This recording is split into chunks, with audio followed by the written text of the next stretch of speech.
지난번 우리 욥기는 욥기 3장 26절, 욥기였죠. 지난번에. 그래서 3장을 같이 한번 살펴보는 시간을 가졌습니다. 그래서 욥이 자기에게 임한 그 고난 때문에 힘들어하고 차라리 죽었으면 좋겠다라고 이렇게 하소연하는 그 욥의 슬픈 노래를 지난번에 한번 같이 살펴보는 시간을 가졌습니다. 그래서 욥이 라면을 참 많이 끓이는 장면을 보셨죠. 이 라면, 저 라면 맛있게 끓여서 맛있게 먹었는데 우리가 하나님 앞에 끓여야 하고 우리가 좋아해야 하는 라면은 내가 이렇게 왜 일찍 구원받았을까? 내가 조금 늦게 구원받았더라면 이렇게 우리가 라면을 끓이는 것이 아니라 지금 우리가 이렇게 구원받았으니 귀한 마음으로 하나님께 더 은혜를 돌려드려야 되겠다라고 매일 주님과 함께 내가 주님과 함께 라면하고 라면 중에 최고의 맛있는 라면 주와 함께 라면이라고 하는 라면도 지난번에 한번 살펴봤습니다. 신라면, 맛있는 라면 몇 가지 한번 봤었죠. 그래서 그런 라면을 내가 참 왜 이렇게 구원받아가지고 이것도 못하고 저것도 못하고 힘들까 그런 생각보다는 이렇게 늦게라도 구원받아서 내가 하나님 일을 할 수 있게 돼서 참 감사를 드린다라고 하는 것으로 우리의 마음들이 바뀌었으면 좋겠다고 하는 부분을 지난번에 한번 살펴보는 시간을 가졌습니다. 그래서 한번 정리를 해보면 욥은 그 죽음을 더 기뻐했죠. 차라리 죽는 것이 낫겠다 이렇게 이야기를 했습니다. 그래서 죽음을 보화를 찾는 것보다 더 갈망했고 죽기를 간절히 원했고 그 다음에 죽음을 심히 기뻐할 만큼 삶이 힘들었다는 것을 이야기 한번 해볼 수 있죠. 우린 너무 힘들면 금전적으로든 육체적으로든 심적으로든 너무 고통스러우면 우리가 뭐라고 이야기하느냐 하면 차라리 그냥 죽었으면 좋겠다 이렇게 이야기를 하죠. 구원받지 않는 사람에게는 그 얘기가 정말 해서는 안 되는 얘기죠. 또 구원받은 우리도 삶이 힘들어서 우리가 죽고 싶다, 죽어야 되겠다 이렇게 이야기한다면 하나님을 기쁘게 드릴 수는 없을 겁니다. 그래서 우리가 정말 하나님 앞에 그 죽음이라고 하는 것은 그리스도께서 우리를 위해서 죄를 사하기 위해서 자기의 목숨과 우리를 바꿨던 것처럼 우리도 최선을 다해서가 아니라 우리의 목숨을 다해서 복음 전하는 일에 우리가 매진해야 되겠다라는 생각들도 욥의 그 애가를 들으면서 한번 생각을 해보게 됩니다. 그래서 욥은 그 천국에 대한 간절한 소망을 갖고 있었던 것을 우리가 욥기를 통해서 한번 살펴볼 수 있었습니다. 그리고 욥기를 보면 그 임종의 유형이 한 5가지 정도가 있었죠. 나는 안 죽는다. 내가 죽을 순 없어. 내가 죽으면 모든 건 다 끝난다 하는 그 안 죽어형이 있었고 왜 죽어? 그 다음 또 간청형, 그 다음에 절망형, 승리형 이렇게 5가지의 유형이 있다고 그랬습니다. 여러분들은 죽음에 대해서 어떤 마음으로 죽음을 맞이하고 있는지 어떤 준비들을 하고 있는지 한번 살펴볼 대목들이죠. 우리 성도님들은 죽음을 어떻게 하십니까? 준비하고 계십니까? 그냥 죽음이 오면 그때 대충 그냥 맞으실랍니까? 죽음은 반드시 준비되어야 될 항목입니다. 내가 죽음을 어떻게 맞이할 것인지, 내가 얼마만큼 아름다운 죽음을 맞이할 것인지 죽음은 준비를 해둘 필요가 있습니다. 우리가 대부분 이제 나이들이 평균 나이들이 지금 한 40, 50세, 40세 중반은 되겠네요. 평균 잡으면은 나이들이 우리들 여기 있는 건 평균 나이대들이 그만큼 됩니다. 그러면 지난번에도 이런 말씀을 한번 드렸지만은 5년 후에는 내가 어떤 모습으로 내가 늙어 있을지. 그 영어에서는 그 나이를 물을 때 너 몇 년 살았냐 이렇게 묻나요? 영어에서는 너 몇 년 늙었니 이렇게 묻죠. 그 영어를 그냥 재밌게 풀어보면 영어에서 나이가 몇 살이야 이렇게 묻는 걸 우리말로 그냥 재밌게 한번 돌려서 풀어보면 너 몇 년 늙었어, 너 몇 년 죽었어 이렇게 묻거든요. 그래서 내가 40이다 그러면은 80 사는 것 중에서 40을 깐 거다 그 말이죠. 그러니까 앞으로 40밖에 안 남았다는 뜻이 되죠. 그런데 그게 미지수니까 우리는 그것이 많이 남았을 거라고 생각을 하는 겁니다. 그러나 우리가 그런 준비들을 단단히 할 필요들이 있겠다라는 생각을 합니다. 그래서 5년 후에 나의 모습, 또 10년 후에 나의 모습, 또 10년, 20년이 지났을 때 내가 어떤 모습이 되어 있을까? 내 모습은 아마 추하고 늙어서 아마 계단도 잘 오르지도 못하는 그런 모습으로 내가 늙어 있을 거야. 이런 마음들이 아니라 내가 좀 더 나이가 들면 내가 좀 더 많은 성경에 대한 경험을 얻고 또 세상에 대한 지식들도 얻고 누군가를 인도해 줄 수 있는 그런 많은 것들을 내가 습득하고 알아서 더 깊이가 있어서 누군가를 만났을 때 이런저런 얘기를 해줄 수 있는 그런 노년의 삶을 살 거야. 그러려면 내가 뭘 준비를 해야지? 말씀도 더 읽어야지. 그 다음에 내가 사람을 알아가는 것도 더 알아야지. 또 다른 사람이 이해할 수 있는데 마음의 넓이도 늘려야지. 이야기 하려니까 저녁에 많이 찔리네요. 제가 가장 옆에 있는 집사람도 제가 이해를 못하고 사는데 다른 사람이 이해를 하겠다고 그러니까 어쨌든 뭐 해야죠. 이해하는 그 일들을 해 나가야 되겠죠. 그래서 그런 부분의 것들을 우리가 계획하고 해 나가는 거죠. 그 일들이 뭐냐 하면 하나님이 기뻐하시는 일이라는 거죠. 그래서 5년과 10년과 15년, 20년 내가 죽음을 어떻게 맞이할 건가에 대한 준비들을 하면서 오늘은 어떤 삶을 사느냐 하면 오늘 내게 주어진 것 속에서 지난번 우리 부연 모임 때 함께 나눴던 것처럼 세월을 아끼는 삶을 사는 겁니다. 동일하게 24시간이 주어집니다. 그러나 어떤 사람은 그 24시간을 쪼개고 또 쪼개서 정말 부지런하게 사는 사람이 있는가 하면 그 시간을 허생소홀을 보내는 사람도 있습니다. 여러분들은 이 시간을 어떻게 보낼 것인가? 여러분들은 시간에 물질뿐만 아니라 시간의 그 청지기로서 한번 잘 살펴볼 필요가 있습니다. 그래서 미련한 자, 우매한 자의 마음은 연락하는 자의 집에 있고 잔치집에 있고 지혜로운 자의 마음은 어디에 있다라고 전도사님 말씀하셨냐면 초상집에 있다라고 말씀하셨어요. 우리가 충북 제천에 있었던 그 화재 사건이나 이런 것들을 보게 되면 반드시 누군가는 죽는구나. 죽을 수밖에 없구나. 그러면 그 죽음을 내가 대면하고 내가 떠난 자리에 어떤 흔적들을 남기고 갈 것인가. 이 부분들은 우리가 이 욥기에서 죽음이라고 하는 부분을 두면서 상당히 깊이 한번 생각을 해봐야 될 일들일 겁니다. 그래서 여러분들은 이 죽음에 대해서요 부인하고 싶을 거예요. 나는 안 죽는다고 생각할 겁니다. 아까 앞에 임종의 유형이 5가지처럼 이렇게 여러 가지 형태의 것들을 생각을 할 겁니다. 그리고 나는 아직 젊었으니까, 나는 아직 건강하니까, 나는 약을 잘 먹고 있으니까 내게 이런 일이 없을 거라고 생각을 하는 거죠. 부인하고 싶은 거죠. 그러나 막상 죽음이 사실로 다가올 때는 분노가 있고 죽음을 향해서 힘들어하는 것들을 보죠. 그리고 타협하고 우울해하고 그 다음에 이제 용납하고 받아들이게 되죠. 세상적인 어떤 죽음의 그 심리적 단계를 이야기를 하는 것입니다. 구원받은 우리들에게는 죽음에 대한 것들이 어떻게 해야 되느냐 하면 이 욥처럼 고난이 있고 힘든 것들이 있고 역경들이 올 때 이 세상보다도 하나님 나라를 더 갈망할 수 있는 그것이 뭐냐면 죽음이라는 것이죠. 죽음의 관문을 통과해야만 무엇이 있느냐 하면 평강도 있고 안온도 있고 쉼이 있는 것이기 때문에 그렇습니다.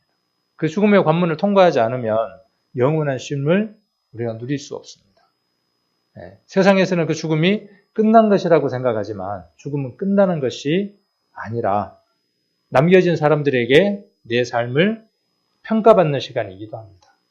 또한 하나님 앞에 서는 것이기도 합니다. 선악간에 우리가 그리스도 앞에서 어떤 삶을 살았는가에 대한 평가를 하는 시간이 우리가 죽음의 관문을 맞이할 때의 일들입니다. 대충 살다가 대충 죽음을 맞이하는 것은요, 그리스도인들의 바른 자세가 아닙니다. 그래서 이런 부분들을 우리가 좀 깊이 한번 생각을 해 보셨으면 좋겠습니다. 또 하나님께 욥기 3장 한번 보겠습니다. 욥기 3장 23절입니다. 지난번에 우리가 살펴보지 못했던 부분들을 23절, 24절, 25절, 26절 살펴보고 4장으로 넘어가려고 합니다. 하나님에게 둘러싸여 길이 아득한 사람에게 어찌하여 빛을 주셨는고. 하나님에게 둘러싸여 길이 아득한 사람에게. 어떻게 보면 우겨쌈을 당한 것처럼 좌우를 보아도 위를 보아도 솟아날 구멍 하나가 없는 것처럼 그렇게 답답해요. 우리는 그럴 때가 없던가요? 저와 여러분들에게는 이런 때가 없던가요? 앞을 봐도 뒤를 봐도 옆을 봐도 누구 한 사람 나를 손 붙들어 줄 사람이 없고 위를 쳐다봐도 아래를 내려다봐도 어느 하나 구원의 손길을 내려줄 것 같지 않는 그런 답답함.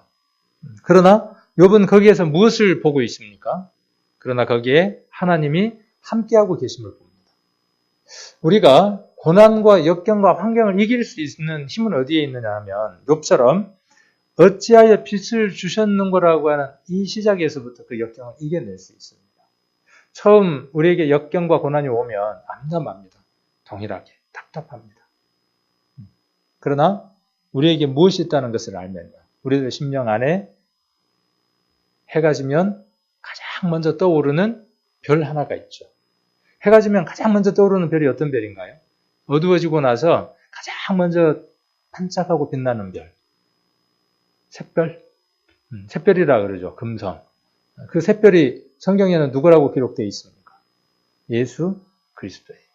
우리의 삶에 어려운 일이 있고 어둠의 그림자들이 드리울 때 그 어둠의 그림자가 서서히 드리올수록 우리들 심령 안에 가장 밝게 가장 먼저 빛나는 것은 우리에게 모든 것 되시는 예수님이라는 사실입니다.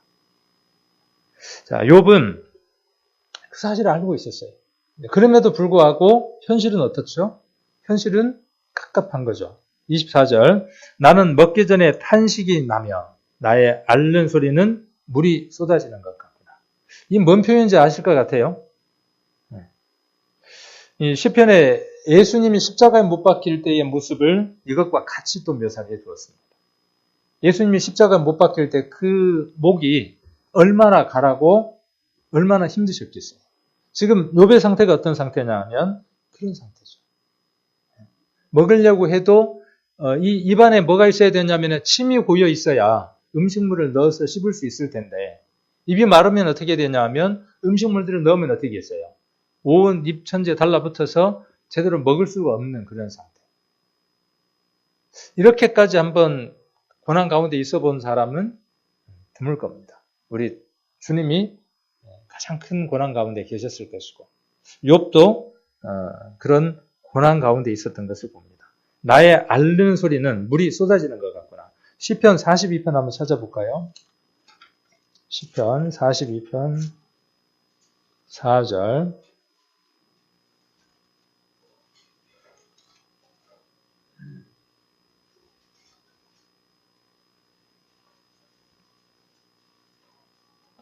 이게 42편 1절부터 보면 2절부터 한번 보면 내 영혼이 하나님 곧 생존하시는 하나님을 갈망하나니 내가 어느 때에 나아가서 하나님 앞에 배울고 사람들이 종일 나더러 하는 말이 내 하나님이 어디 있느냐 하니 내 눈물이 주야로 내 음식이 되었도다.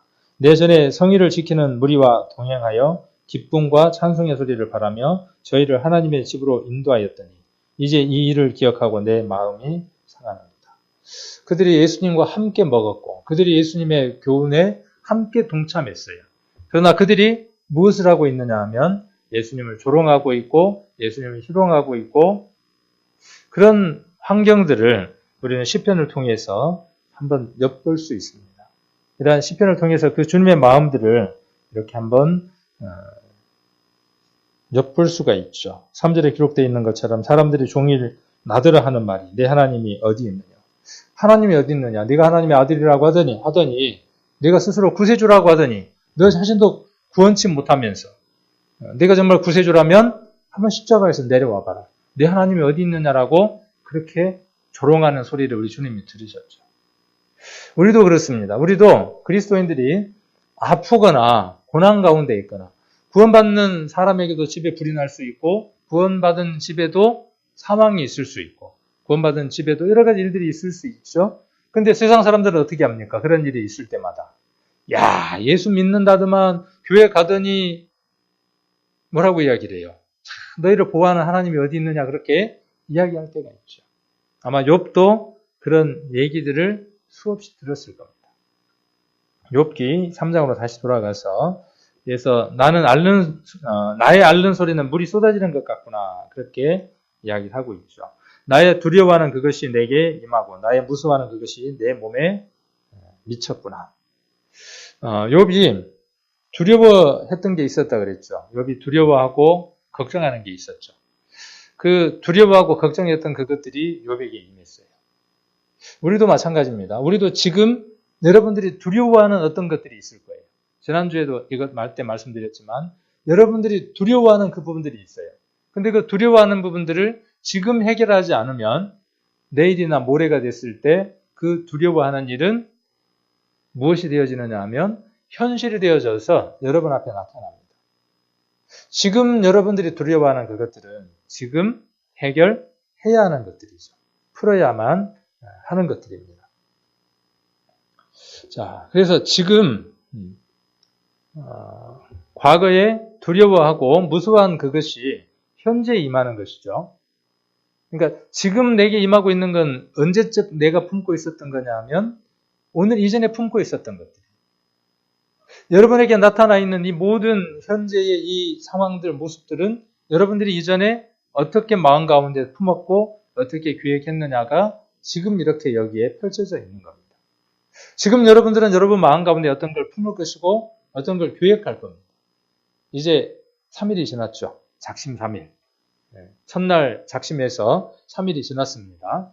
성경 꼬박꼬박 읽어야지 그랬는데 벌써 또 흐려졌는지도 모릅니다. 오늘 여러분들은 어떤 계획들을 다시 할 수 있습니다. 그리고 그 계획들이 모여지고 또 실천되어지고 모여지고 있을 때에 그것들이 여러분들의 삶의 한 모습들이 되어집니다. 그리고 그것은 하나님 앞에 평가를 받게 될 겁니다. 지금 어떤 것을 품느냐가 굉장히 중요한 것 같아요. 지금. 그리고 그 마음 가운데 품는 것들을 내가 하나님에게 의뢰하고 의탁하고 의뢰하고 의탁한다는 말의 의미의 전제는 무엇이냐 하면 내가 계획하고 내가 마음에 품는 것이 있어야 무엇을 할 수 있느냐 하면 의뢰하고 맡길 수 있죠. 아무 생각도 없어요. 머리를 텅 비워서 아무 생각 없이 삽니다. 그게 맡기고 의뢰하는 겁니까? 아닙니다. 그거는 맡기는 게 아니에요. 그거는 방임이고요. 그것은 삶을 망치고 있는 겁니다. 계획을 하고 그 계획을 누구에게 의탁하는 것이냐 하면 하나님에게 맡기는 겁니다. 여러분들이 1년의 계획을 한번 짜보십시오. 1년의 계획을 짜고 그 짠 계획들을 하나님 앞에 한번 보고서를 올려보십시오. 하나님을 기쁘게 해드리는 것들이 있다면 하나님이 그 일들을 맡으셔서 이루실 겁니다. 우리에게 힘을 또 주실 겁니다. 내가 한 영혼을 구원받게 할 겁니다. 내가 성경을 몇 독하려고 합니다. 내가 이런 일을 하나님을 위해서 나의 기쁨이 아니라 성도와 교회를 위해서 하나님을 위해서 내가 조금 손해볼지라도 이 일들을 계획하고 하려고 합니다라고 했을 때 하나님이 이루신다는 것이죠. 그랬을 때 우리가 무슨 말을 할 수 있느냐 하면 하나님이 이 일을 하셨습니다라고 이야기할 수 있죠. 자, 그래서 나의 두려워하는 그것, 여러분들에게 혹 지금 두려워하는 그것이 있다면요, 해결하십시오. 그리고 한 발 한 발 앞으로 나아가십시오. 자, 그리고 26절에 평강도 없고 안온도 없고 안식도 없구나. 고난만 임하였구나. 얼마나 힘들면 이 말을 했을까요? 고난만 임하였구나. 자, 이렇게 누가 이야기를 했습니까? 이렇게 쭉 누가 이야기했냐 하면 욥이 이야기를 했죠. 그래서 욥은 하나님께 둘러싸여 엄청난 고난을 받았죠. 이 표현이 참 재밌는 것 같아요. 사단에게 둘러싸여서 엄청난 고난을 받았던 게 아니죠. 그 일을 행하기는 하지만 그 일에 있어서 주체와 그 모든 것들을 관리하고 그 모든 것들을 바라보고 계시고 그 일들 가운데에 계시는 분은 누구냐 하면 하나님이라는 사실이죠. 그래서 욥은 하나님께 둘러싸여 엄청난 고난을 받는다. 그는 하나님의 임재를 경험하며 고통을 인내한다. 그의 고통은 많은 사람에게 위로를 준다. 우리는 십자가에 예수님을 통해서 위로를 받는다.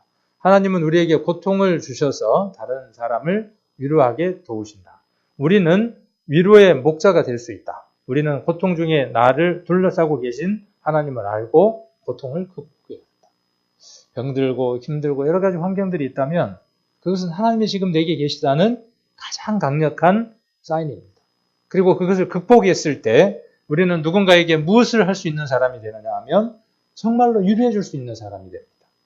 암 환자에게 이렇게 낫습니다 한만 이야기해도 크게 위로가 안 돼요. 그런데 손을 잡고 제가 암 환자였는데 제가 암을 극복하고 암을 치유해서 지금 완치 단계에 있습니다. 힘내세요. 항암 치료가 힘들고 어렵지만은 그래도 죽는 것보다는 낫잖아요. 내가 지금 그 죽음의 고통을 이겨냈더니 머리는 다 뽑혔다가 다시 나고 굉장히 힘들었지만 이런 새로운 삶을 살게 됐습니다. 그럴 때 진정한 위로를 받게 된다는 거죠. 그러니까 우리의 고통은, 우리에게 오는 많은 역경들은 되게 어려움들이 되어지지만 그 고난과 역경들을 거쳤을 때에는 누군가에게 큰 힘을 줄 수 있는 통로가 되어진다는 것이죠. 그런 계획들도 우리의 고난과 고통 가운데에 함께 있다는 것도 우리가 간과해서는 안 될 겁니다. 그래서 고난만 바라보지 마시고 내게 하나님이 채우셨던 그 시간들도 우리가 기억해 보면 좋겠습니다. 이제 4장을 한번 쭉 살펴보려고 합니다. 4장은 누가 한 얘기죠? 저를 보면 안 되고 4장은 누가 한 얘기냐 하면 엘리바스가 한 말이에요. 대만 사람 엘리바스. 그 대만이라는 지역이 지난번에 저는 상당히 저쪽 위쪽, 두루와 시돈 쪽 저기 위에 쪽으로 대만을 봤었는데 또 같은 지명으로 또 어디도 그 대만으로 보기도 하느냐 하면 에돔 지역. 우리 지난번에 에돔 암몬 이렇게 생각나시나요? 모압. 예. 그 에돔 쪽에 있었던 지명으로 얘기하기도 합니다. 그래서 대만 사람 이렇게 한번 생각을 해볼 수도 있겠죠. 대만 사람 엘리바스가 대답하여 가로되. 그러니까 누가 뭔 말을 했으니까 지금 대답을 하는 거죠. 그렇죠? 그러니까 지금 욥이 뭘 한 거죠? 욥이 라면도 끓이고 그렇죠? 라면도 끓이고 여러 가지 이야기를 하니까 거기에 대해서 이야기를 하는 거죠. 처음에 욥이 아무 얘기를 하지 못했을 때에는 그들이 와서 한 일이 뭐였죠? 7일 7야를 어떻게 했어요? 입을 닫고 옆에 있어줬죠. 그런데 이제 시간이 지나니까 욥이 자기 신세 타령도 하고 자기 힘든 것도 이야기를 하고 여러 가지 것들을 이야기를 하죠. 우리도 그렇더라고요. 우리도 교회 안에서 이런저런 힘든 것들이 있으면 그 힘든 것들을 우리가 교회 안에서 끄집어내서 이야기하기도 하죠. 간증하기도 하고 또 우리가 뭐 또 형제 자매하고 이렇게 모여서 교제를 하기도 하죠. 그렇게 끄집어내서 교제를 하면 내가 이렇게 몸이 아팠어. 내가 이렇게 물질적인 손해를 봤어. 내가 이렇게 교통사고가 났어. 내가 이렇게 힘든 일이 있었어. 내가 지금 마음이 괴로워 죽겠어. 내가 너무나 고난 가운데 있어. 우리가 이렇게 감정할 수 있잖아요. 욥처럼 애가를 부를 수 있죠. 이렇게 애가를 부를 때 주변에서 대답들을 해주겠죠. 저도 예전에 그런 답들을 했고 또 제가 그 답을 해야 되는 위치에 있죠. 또 여러분들도 주변에서 어떤 성도가 이런저런 어려움들을 당하고 그런 애가를 부를 때 힘든 얘기들을 할 때 여러분들도 입을 다물고 있을 수는 없잖아요. 누군가가 힘들어할 때 우리가 옆에서 어떤 얘기는 해야 될 거 아니에요. 자, 그 어떤 얘기가 지금 욥기에서는 세 사람이 나오는 거죠. 대표적인 세 사람이 욥에게 이야기를 하는 겁니다.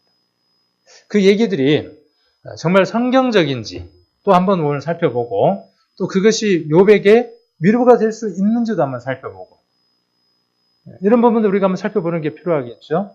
그리고 우리가 여기에서 얻을 수 있는 교훈은 무엇이 되느냐 하면 그러면 우리는 욥처럼 그렇게 고난 가운데 있는 성도가 있을 때 어떻게 위로하고 어떤 말씀을 주어야 하는가에 대한 교훈을 우리가 욥기를 통해서 얻을 수가 있겠죠.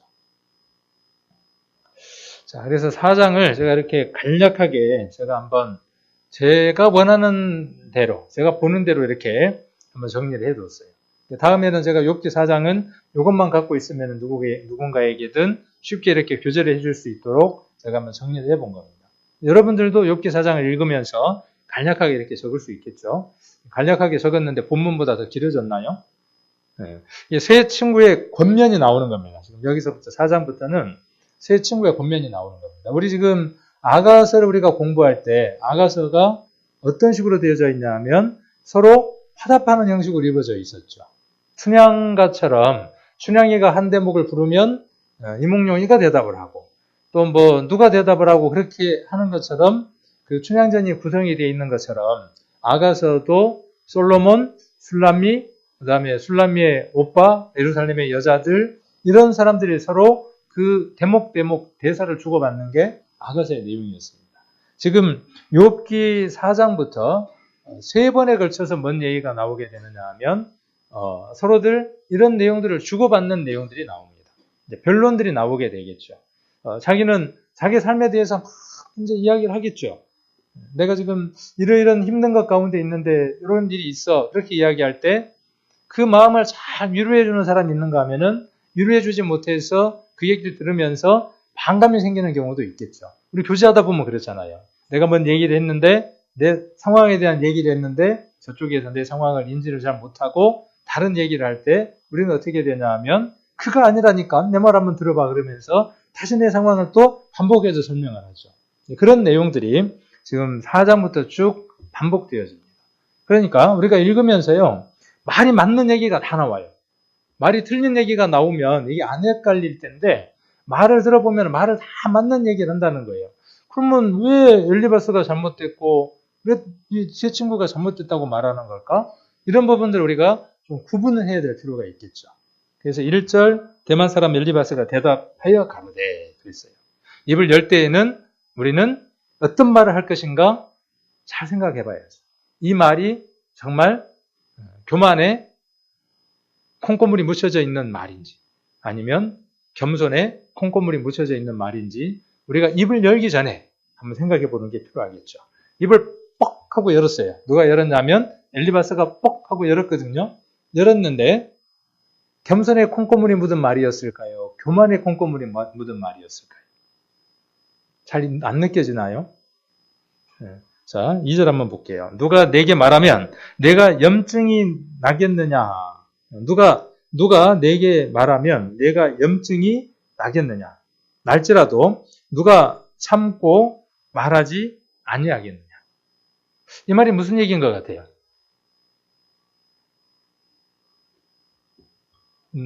이해가 잘 안 됩니까? 내가 지금 이런저런 얘기를 쫙 이야기했잖아. 근데 어떤 사람들이 나를 비롯한 어떤 사람들이 뭘 하고 싶다는 거냐 하면은 너한테 해줄 말이 많다는 거예요. 네가 그렇게 말을 많이 하는 것처럼 내가 네한테 해주고 싶은 말이 참 많은데 지금부터는 어떻게 하라는 거죠? 입 그만 열고 어떻게 하라는 거예요?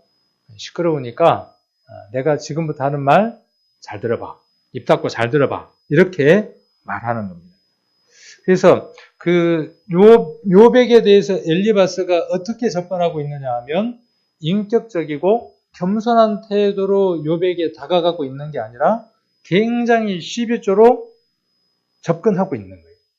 2절부터가. 그래서 누가 내게 말하면 내가 염증이 나지 않겠느냐. 염증이 나겠느냐? 날지라도. 말을 하면 입이 어떻게 돼요? 상대방이 말을 하면 지금 욥이 어떤 상태가 됐겠어요? 억울해서 막 할 말이 엄청나게 많을 거 아니에요. 또 누가 참고 말하지 않겠느냐 말인 거예요. 지금 이 상황에 돼 가지고 할 말이 얼마나 많겠냐는 거죠. 자, 3절에 전에 내가 여러 사람을 교훈하였고 손이 늘어진 자면 강하게 하였고 넘어져 가는 자를 말로 붙들어 주었고 무릎이 약한 자를 강하게 하였고 여기 지금 3절과 4절을 보면 엘리바스가 욥을 어떻게 하는 것 같아요? 엄청나게 칭찬하고 있는 거죠.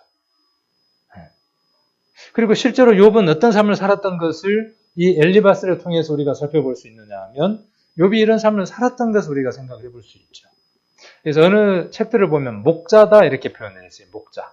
우리가 어떤 어려움이 있거나 힘든 일들이 있을 때 돕는 사람을 목사라고 이야기하는 것처럼 어떤 카운셀러로서 도움을 주고 상담을 하고 어려운 것들을 잘 도와주는 그런 사람으로서의 그 욥으로서 엘리바스가 지금 이야기를 하고 있는 거죠. 전에 내가 여러 사람을 교훈했어요.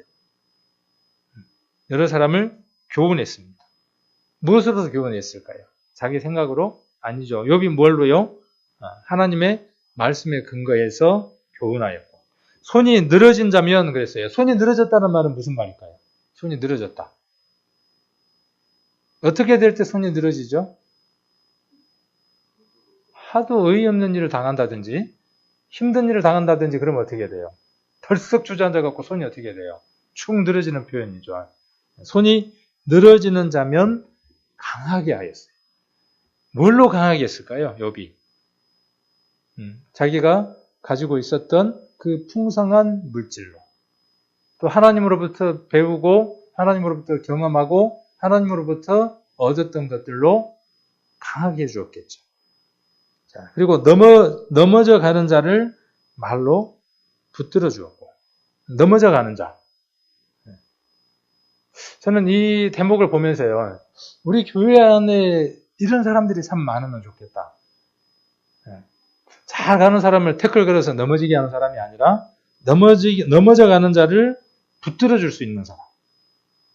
그리고, 하던 일, 부지런히 뭔가 일을 해요.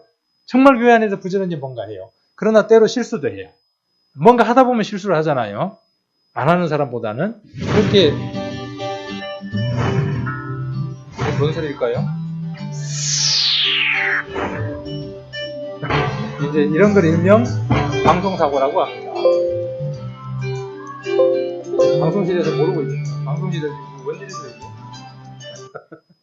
네. 이런 게 이제 일명 방송사고입니다. 자, 그래서 부지런히 하는 사람을 일을 못하게 손에 힘을 빼버리는 사람이 아니라 그 일을 하는 사람에게 더 힘을 실어주고 또 부지런히 달려가는 사람에게 더 달려갈 수 있도록 힘을 돋아줄 수 있는 사람. 그런 사람이 누가 돼야 되느냐 하면 저와 여러분이 돼야죠. 제가 한 해를 이렇게 가만 돌아보니까 제가 그러지 못한 말들을 참 많이 했더라고요. 가까이 있는 사람들에게 그랬더라고요. 그리고 특히 이제 가장 가까이 있는 사람들에게. 그래서 불편한 말, 또 부정적인 말, 또 들어서 크게 은혜가 되지 않는 말, 이런 말들을 많이 했던 것 같아요. 그래서 이제 1월 1일부터 시작해서 이제 지퍼를 채우고 안 해야지 그러고 있는데 좀처럼 어렵더라고요. 안 해야지라고 생각을 하고 이렇게 살아가 보니까 그것처럼 참 어려운 것도 없어요. 그리고 내가 의외로 무의식 중에 힘을 빼는 얘기, 상대방 손을 늘어지게 하는 그런 말들을 많이 했구나 하는 생각들을 해보게 됐습니다. 그래서 여러 사람을 교훈하였다 그랬어요. 이런 사람이 저와 여러분이 됐으면 합니다. 또 5절에 이제 이 일이 내게 임함에 내가 대답하여 하고 이 일이 내게 당함에 내가 놀라는구나. 자, 그런데 이제 입장이 어떻게 돼버렸습니까? 이제 자기가 지금 욥이 지금 애가를 불렀어요. 그 욥의 애가를 들어보니까 욥이 지금 어떤 상황이 됐어요? 자기가 걸려 넘어져 있죠? 자기가 지금 어떻게 하고 있습니까? 손이 쭉 늘어져 있죠, 지금. 넉놓고 있는 거예요, 지금요. 자, 그런 상황이 되니까 너 지금 어떻다는 거예요? 지금 엘리바스가 뭐라고 말하는 거예요? 너 그때 말했던 게 머리로만 알고 있었던 거잖아. 네가 정말로 그렇게 그것을 진실되게 이야기했더라면 내 일이 됐을 때는 너 지금 그렇게 애가를 불러서는 안 되잖아. 지금 힘을 주고 있는 거예요? 아니면은 살짝 비아냥거리고 있는 거예요? 욥이 이 얘기를 듣고 힘이 날까요? 자, 그리고 6절은 쐐기를 하나 더 박아버립니다. 6절, 7절에서는요, 사정없이 더 쐐기를 받습니다. 6절에 내 의뢰가 경외함에 있지 아니하냐. 내 소망이 내 행위를 온전히 함에 있지 아니하냐. 자, 지금 욥에게 뭐라고 이야기하느냐 하면, 네가 평상시 말이야, 어떻게 하나님 앞에 살았어? 어? 너가 늘 사랑하고, 네가 늘, 그 생각하고, 또, 어깨를 이렇게 으스대며 살았던 게 뭐냐면은 나는 하나님을 잘 경외한다고 그렇게 살아갔잖아. 내 의뢰가 경외함에 있고, 이렇게 지금 이야기하는 거죠. 있지 아니하냐. 내 소망이 내 행위를 완전히 함에 있지 아니하냐. 지금 그렇게 이야기하는 거예요. 네가 스스로 말하기를 너는 어떻게 살았다고 말하느냐 하면 나는 늘 하나님을 경외한다. 발음이 잘 안 되네요. 경외하고 살았다고 생각하고 있고 그것이 자기의 의뢰였다고 욥의 의뢰였다고 생각을 하고 살아왔는데 그리고 또 욥의 소망이 무엇이었다고 이야기를 하고 있는 겁니까? 지금 엘리바스가 욥이 평상시 그가 어떤 신앙생활을 했는가에 대한 한 단면들을 잘 이야기해주고 있는 겁니다. 어떤 삶을 욥이 살았는가를 이곳에서 지금 평가를 내려주고 있는 한 대목이기도 해요. 욥은 늘 어떻게 살았다는 거죠? 하나님이 보고 듣고 내가 행하는 모든 것들을 모르시는 것이 없다라고 생각하고 살았다는 거죠. 모든 것들을 다 그렇게 알고 살았다라고 쉽게 이야기를 하고 있습니다. 자, 그리고 내 소망이 어디에 있었냐 하면 내 행위를 온전히 하는 것에 있었다 그랬어요. 그러니까 욥은 어떤 소망 가운데 살았다는 거죠? 제가 몇 년 동안 설교를 했던 그 내용이에요. 우리 성도님들의 삶이 또 저의 삶이 어떻게 되기를 원하느냐 하면 하나님이 거룩하신 것처럼 거룩해져 가는 노아는 의인이요 당세에 완전한 자였어요. 하나님과 동행했어요. 에녹도 의인이었고 동행하는 자였어요. 하나님은 이런 부분들을 통해서 우리도 어떻게 하기를 원하느냐 하면 노아처럼 에녹처럼 동행하기를 원하시는 거죠. 그것을 하나님은 무엇으로 보시느냐 하면 기쁨으로 보시고 의로 여기시는 거죠. 구원을 받았다라는 말의 그 의미를 우리가 여러 가지로 표현할 수 있는데 구원받았다는 말의 의미는 무엇이냐 하면 하나님과 이제 발걸음을 맞추어서 걸을 수 있는 사람이 됐다. 그런 뜻이기도 합니다. 옛날에 우리 발을 묶어서 걷는 거 있었죠. 야외 예배 나가면. 왼발과 오른발을 묶는 거죠. 한 사람의 오른발과 한 사람의 왼발을 묶는 겁니다. 자, 이게 뭐냐 하면 신앙생활입니다. 하나님과 내가 발이 묶여서 살아가는 겁니다. 모든 성도들이 함께 그렇게 개체가 아니라 하나의 유기적인 연합체가 돼서 그렇게 묶여져서 옆으로 쭉 서 있다고 한번 생각을 해보세요. 우리 교회 모든 성도들이 옆으로 쫙 서 있는데 그 발들이 각각 묶여 있다고 한번 생각을 해봅시다. 내 발은 다른 사람의 발과 묶여 있겠죠. 둘이면 어깨동무를 해서 나가면 하나 둘 하면 되겠죠. 근데 교회는 어떻게 해야 되느냐 하면 그 많은 사람들이 동시에 출발해야 돼요. 그러려면 어떻게 해야 될까요? 이 사인이 잘 맞아야 되겠죠. 옆으로. 한번 한 60명이 그렇게 해서 한번 뛴다고 한번 생각을 해봅시다. 운동을 한다고 한번 생각을 해봐요. 쭉 묶어서. 그럴 때 안 넘어지고 가려면 어떻게 해야 되겠어요? 빨리 가는 것도 아주 중요하겠죠. 네. 빨리 가는 것도 굉장히 중요합니다. 그러나 그거보다 더 중요한 건 뭘까요? 넘어지지 않고 함께 한 발씩 옮기는 것이죠. 야, 좀 제대로 좀 해봐. 그 발을 하나 할 때 올려야지 왜 둘 할 때 자꾸 올려? 아이, 이렇게 털어서 하면 어때요? 이제 서로 털면은. 저쪽도 이제 성질나니까 어때요?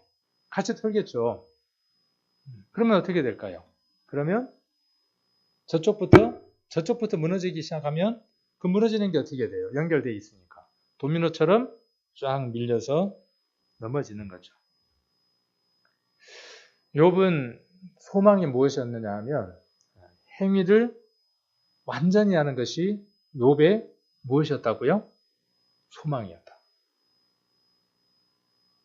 욥의 소망이 이것이었다고 이야기를 하고 있습니다. 저와 여러분은 소망이 뭡니까? 어떤 소망들을 갖고 있습니까?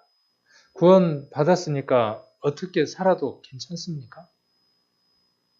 구원 받았으니까 똥도 묻혀도 괜찮고 된장도 묻혀도 괜찮고 뭐 이미 다 깨끗하게 됐으니까 괜찮습니까? 이 욥을 통해서 우리가 어떤 삶을 살았는가를 한번 생각을 해볼 수 있죠. 경애와 행위를 온전케 했다는 이 욥의 그 가치관, 삶의 방향을 우리는 욥기의 이 6절을 통해서 욥이 스스로 말한 것이 아니라 누가 지금 말하고 있는 거죠? 엘리바스가 지켜본 사람들이 이야기를 하고 있는 거예요. 그러면서 이제 쐐기를 박습니다. 네가 그렇게 온전하게 살고 하나님을 경외하고 살고 행위가 온전하게 산다고 하더만 지금 너한테 임한 일이 누구 집에 임한 일이 가만 살펴보니까 뭐 때문이라는 거예요? 구획이라 하고 싶은 거예요. 7절 한번 봅니다. 생각하여 보라. 죄 없이 망한 자가 누구인가? 정직한 자의 끊어짐이 어디 있는가? 자, 너 한번 생각을 해봐. 너가 옛날에 선생이고 목자고 그렇게 모든 사람을 상담했던 사람이잖아? 너가 어떤 사람이었어? 하나님을 경외하며 산다고 한 사람이었잖아? 너가 어떤 사람이었어? 행위 온전해서 거룩하게 살아가려고 발버둥을 친다고 하는 사람이었잖아. 그런데 지금 주변에 벌어지고 있는 일들을 봐봐. 그건 무엇의 대가인지를 알아? 무엇에 대한 대가냐 하면 네가 죄가 있기 때문이야. 욥이 죄를 지었기 때문이야. 너가 정직하지 않기 때문이야. 이렇게 말하고 있는 겁니다. 자, 그러면서 다시 한 번 더 쐐기 박은 데다가 다시 한 번 큰 해마로 땅 속에까지 쾅 하고 한 번 더 박는 겁니다. 어떻게 박느냐 하면 내가 보건대 악을 밭갈고 독을 뿌리는 자는 그대로 거두나니 다 하나님의 입기운에 망하고 그 콧김에 사라지는다.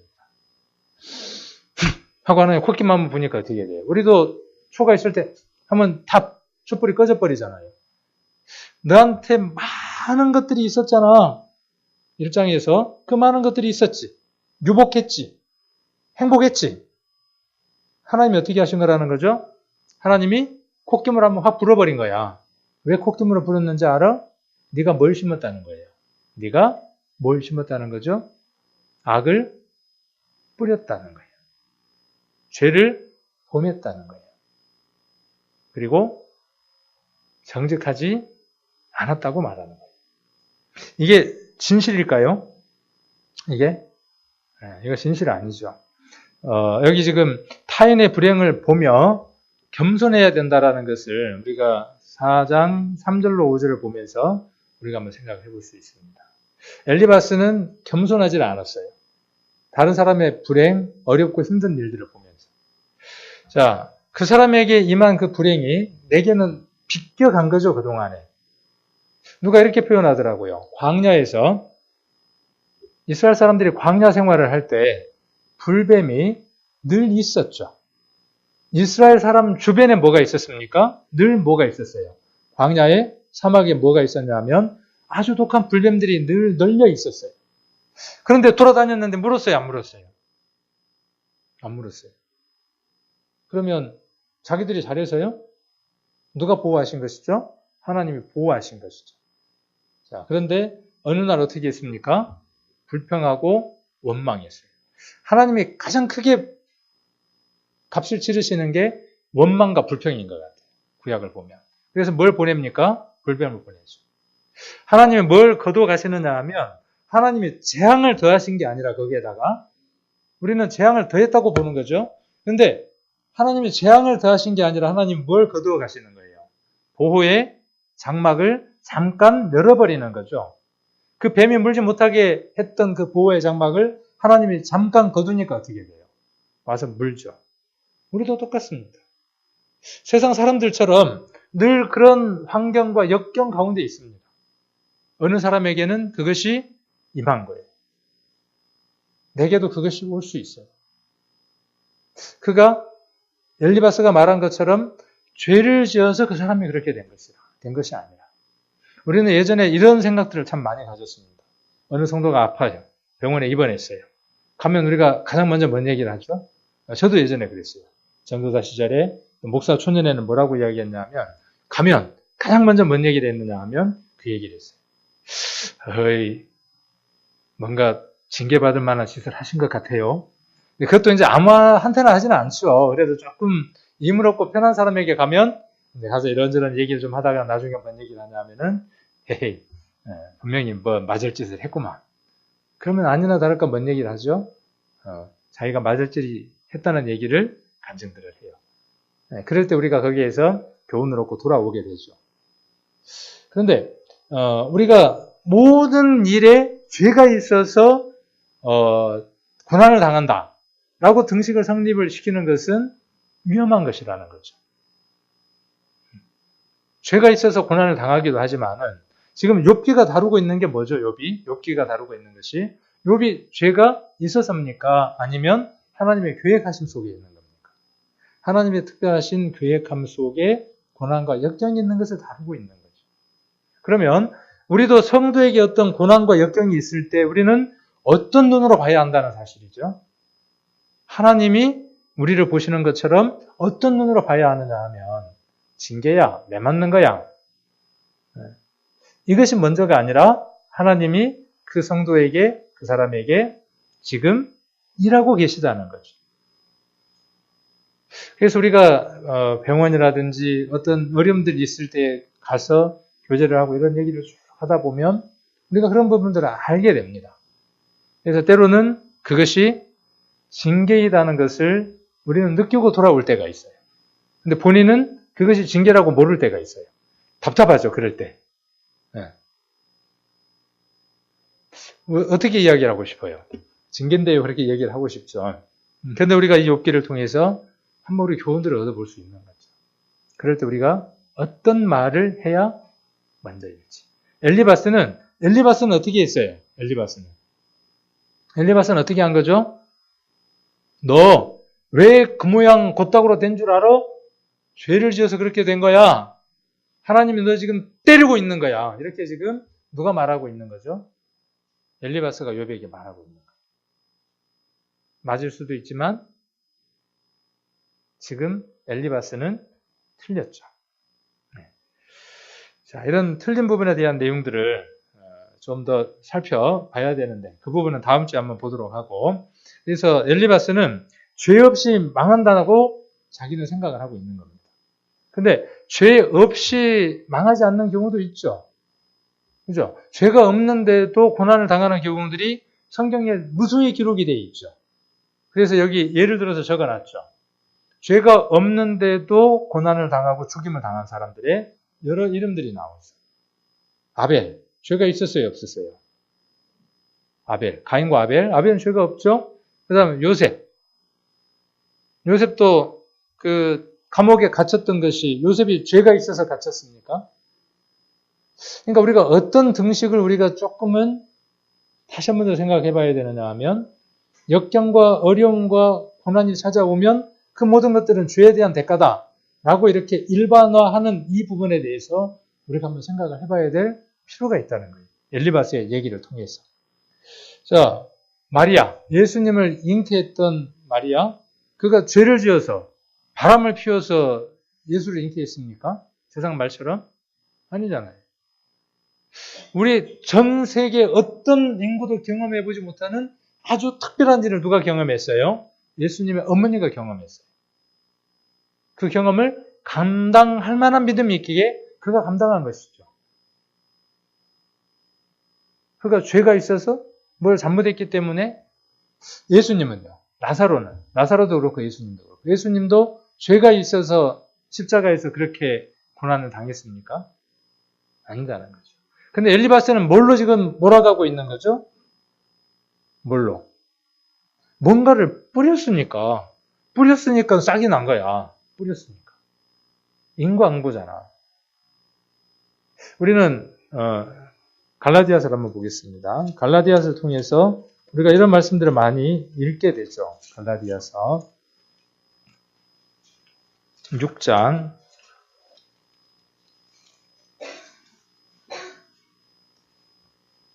7절입니다. 6장 7절. 자, 스스로 속이지 말라. 하나님은 만월이 여김을 받지 아니하시나니 사람이 무엇으로 심든지 그대로 거두리라. 그러니까 뭔가를 심었으니까 그대로 거두는 거 아니냐는 거예요. 그렇죠? 그러니까 이 말씀을 보니까 어때요? 또 맞는 것 같아요. 이 말씀을 보니까 맞는 것 같아요. 그러나 이것은 은혜 안에 들어와서 삶을 어떻게 살아가는가에 대한 내용을 다루고 있는 거죠. 뒤에 부분을 보면 8절에 자기의 육체를 위하여 심는 자는 육체로부터 썩어질 것을 거두고 성령을 위하여 심는 자는 성령으로부터 영생을 거두리라 그랬죠. 무엇을 향해서 살아가든지 그것에 대한 아까 욥이 어떤 걸 소망했는가 하는 걸 우리가 살펴볼 수 있었죠. 구원받고 난 이후에는 뿌린 대로 거두는 겁니다. 영원한 것을 위해서 뿌리면 영원한 것을 돌려받는 겁니다. 자, 그런데 그렇지 않는 게 있죠. 우리가 전혀 뿌리지도 않았는데 거둔 게 있어요. 그걸 뭐라고 이야기하느냐 하면 은혜라 그래요. 그렇죠? 저와 여러분은 뭘 받았습니까? 은혜를 받았죠. 여러분들이 뿌린 겁니까? 여러분들이 뿌린 거 아닙니다. 로마서 4장을 한번 보겠습니다.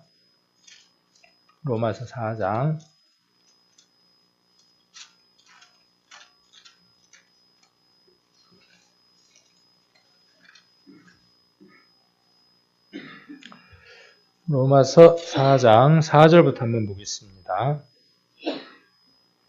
자, 일하는 자에게는 그 싹을 은혜로 여기지 아니하고 빛으로 여기거니와. 이건 뭐 당연한 얘기죠.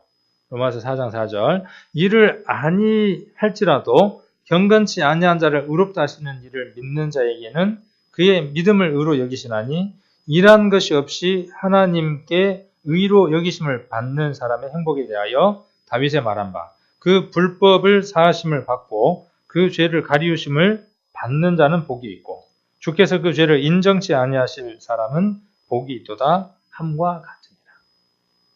자, 이게 뭐냐면요. 우리가 뿌리지 않았음에도 불구하고 누리는 은혜입니다. 저와 여러분에게 주어진 은혜죠. 이 은혜가 있죠, 우리에게.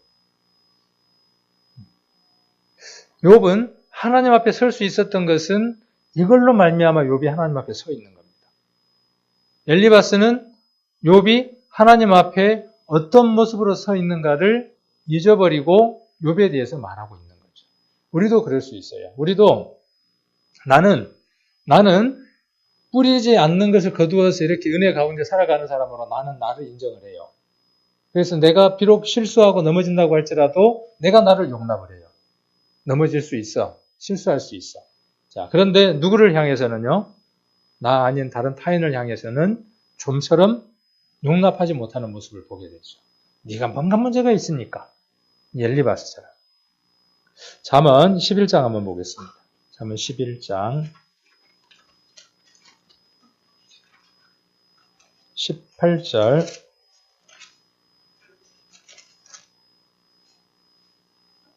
같이 한번 잠언 11장 18절 같이 한번 읽겠습니다. 악인의 싹은 허무하되 의를 뿌린 자의 상은 확실합니다. 구원받고 나면요. 뿌려야 맞아요. 그리고 뿌린 대로 거두는 겁니다. 그러나 우리가 구원받기 전에는 무엇으로서 우리가 은혜를 얻었냐 하면은 하나님의 값없이 우리를 위해서 치러주신 그 피의 값으로 말미암아 우리가 은혜를 누리고 살아가는 겁니다. 우리는 모든 그리스도인 안에서 성도 안에서 이 관점을 갖고 바라봐야 합니다. 그래서 고린도 후서에 기록되어 있는 것처럼 그리스도 안에 있으면 새로운 피조물이 되는 겁니다. 저와 여러분은 그리스도 안에 있으므로 어떤 마음으로 바라봐야 되느냐 하면 새로운 피조물로 바라보는 마음들과 시선들이 있어야 하죠. 그래서 한계적인 지식, 자기의 경험과 자기의 생각의 그 한계적인 지식으로 모든 사건을 일반화해서는 안 된다는 거죠. 일반한다는 말이 뭔 말인지 아시죠? 내가 경험해보니까 이건 이거야. 이렇게 등식을 성립을 시켜버리는 거죠. 흑백으로 이렇게 나눠버리는 것은 문제가 있는 것입니다. 그래서 엘리바스의 이 모습들을 통해서 우리가 한번 바로잡아야 할 것과 부족한 부분들을 우리가 한번 욥기를 자세히 보면서 더 살펴봐야 될 필요성들이 있을 것 같습니다. 그래서 욥기 지금 우리가 어디까지 한번 살펴봤느냐 하면 8절과 9절까지 4장 1절로 8절 9절까지를 우리가 살펴보는 시간을 가졌습니다. 다음 주에 그 뒤에를 이어서 한 번 더 살펴보도록 하겠습니다. 그래서 다음 주는 4장 그 뒤에 부분과 그 다음에 또 5장 뒤에 보면 욥이 엘리바스의 말에 대해서 대답하는 내용이 나오죠. 그래서 어떻게 욥이 대답을 하고 있는가 하는 부분들도 우리 성도님들이 읽어보시고 한번 그 읽으면서 우리 만나는 성도들하고 이렇게 교제를 나눈다면은 유익하지 않을까 하는 생각을 합니다. 드라마 본 얘기, 뉴스 본 얘기, 이런 얘기들도 우리에게 나쁜 건 아니지만은 우리를 유익하게 하고 하나님을 기쁘게 해드릴 수 있는 것은요, 말씀을 읽고 그 말씀을 우리가 나눌 때 풍성해지게 되는 것 같습니다. 그 뒷부분은 다음 주에 같이 한번 교제를 해보도록 하겠습니다.